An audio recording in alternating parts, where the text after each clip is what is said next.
Good day, faith friends! Our gospel for today is according to John chapter 21 verses 15 to 19. And it describes Jesus' appearance to Peter after the resurrection and his questioning of Peter's love. Our dear friends, Simon Peter was restored by the love of Jesus. Ilang beses ba nating itinatwa ang Panginoon? Marahil, hindi lamang 3 beses. O posibleng hindi na din natin mabilang. Ganon din, hindi na din natin mabilang ang paulit-ulit na pagbabalik ng Diyos sa atin sa Kanyang pag-ibig.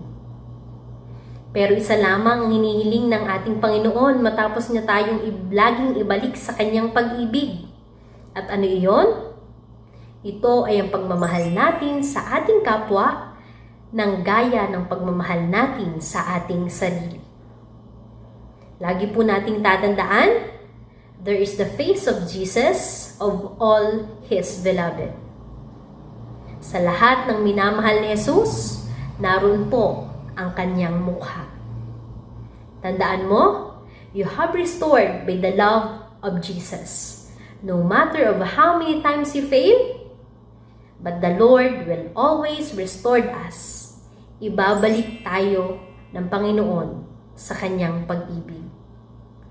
There could be no more beautiful feeling than that. Knowing that we have restored and we have been challenged to share that love that we receive to our brothers and sisters.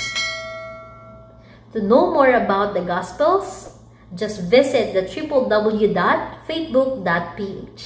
And that would be all. Thank you and God first!